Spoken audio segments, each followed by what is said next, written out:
এমনও দিন গেছে ভোর রাত্রে আমি শুধু পানি খেয়ে রোজা রাখছি। এটা সত্যি কথা। আমি ইফতারি করছি শুধু একটু পানি খেয়ে, একটু মুড়িও ছিল না আমাদের ঘরে।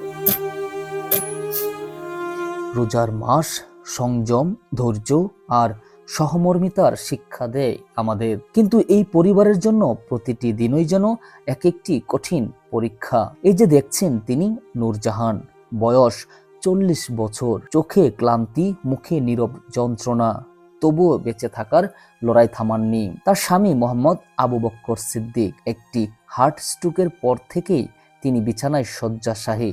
যে মানুষটি একসময় পরিবারের ভরসা ছিলেন, আজ তিনিই সম্পূর্ণ নির্ভরশীল।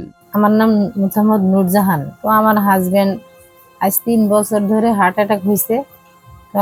কোনো কাজকর্ম করতে পারে না। তা আমাদের চলতে খুব কষ্ট হয়। একদিন আমার হাজবেন্ড ভালো কাজ করতো, ইলেকট্রিক কাজ করতো, তখন আমাদের কোনো সমস্যাই ছিল না।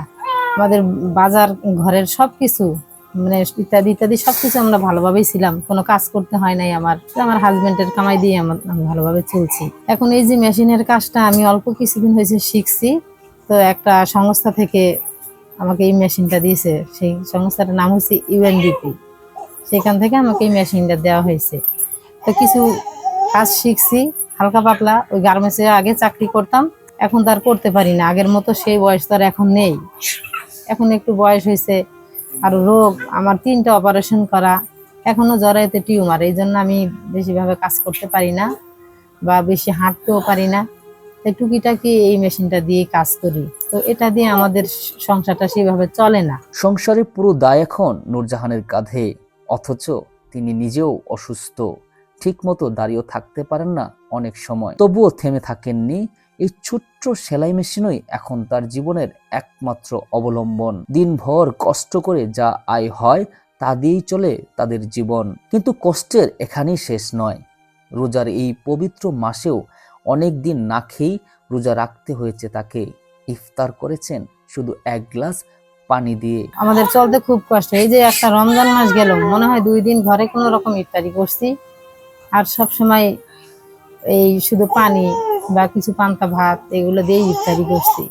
ছাড়া তো আর আমরা অন্য কোনো কিছু দিয়ে ইফতারি করতে পারিনি। আমাদের এমনও দিন গেছে ভোর রাত্রে আমি শুধু পানি খেয়ে রোজা রাখছি।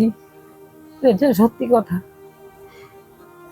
আমি ইফতারি করছি শুধু একটু পানি খেয়ে,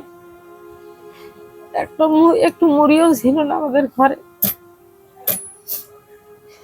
সেভাবে আমাদের দিন কাটছে বর্তমানে। আজকে একটা দিন গেছে, কালকের ভাত রান্না করে রাখছি, সেই ভাতই খাইছি কোন রকম। ঈদের সেমাই টেমাই কোনো কিছু কেনা হয় না? ঈদের কোনো সেমাই কিনেই নেই। তো মেয়ের জামাই ছিল, যে জামাই আসবে তার সামনে কি দিব তাও কিনি নেই। তারা তো দেশেই চলে গেছে না খেয়ে, ওভাবে যা ছিল সেইভাবে রান্না করছে, ওটা খেয়ে দেশে চলে গেছে।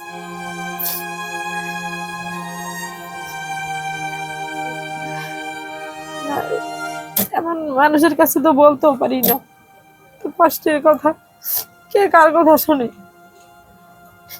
তাই নিজের কষ্টটা নিজের ভিতরে রাখছি, এটা কারো কাছে প্রকাশ করতে নেই। 1 বছরের বাসা ভাড়া বাকি পড়ে আছে। যে কোনো সময় হারাতে পারেন মাথার উপর থাকা শেষ আশ্রয়টুকু। আজ এই পরিবারটি আপনার আমার দিকে তাকিয়ে আছে।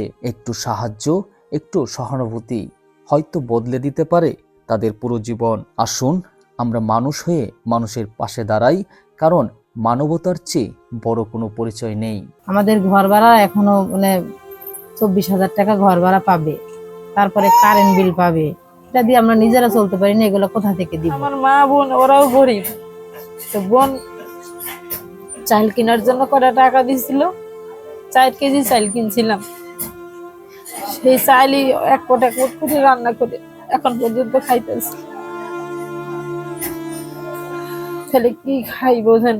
একটু মাছ কিনতে পারি না টাকার জন্য, একটু মাংস কিনতে পারি না। আমাদের তো মন চায় যে আমরা ভালো কিছু খাই, ভালো কাপড় পরি। ঈদের কোনো কাপড় চোপড়ও আমরা কিনতে পারিনি। বাড়িরা ঘর ভাড়ার জন্য অনেক কথা বলে, মানে শুনতে তো হবে, ভাড়া দিতে পারি না, অনেক কথাই বলে, শোনা লাগে, বাড়ি থেকে বের করে দিতে চায়, কত রকমের কথা বলে। এখন নিরুপায়, কি করব, কিছু করতে পারি না। তাই সরকারের কাছে আমার আবেদন, যদি সরকার যদি আমাদের দিকে একটু মুখ তুলে তাকায়, আমাদেরকে কিছু সহযোগিতা করে, এটাই সরকারের কাছে আমার চাওয়া। নিজেকে খুব অসহায় মনে হচ্ছে, কি করব। এই জন্য আপনাদের কাছে আমার একটু অনুরোধ, যদি আপনারা আমাদেরকে কিছু সাহায্য করেন। আমি রানা আলিফ, ঢাকা প্রেস, ঢাকা।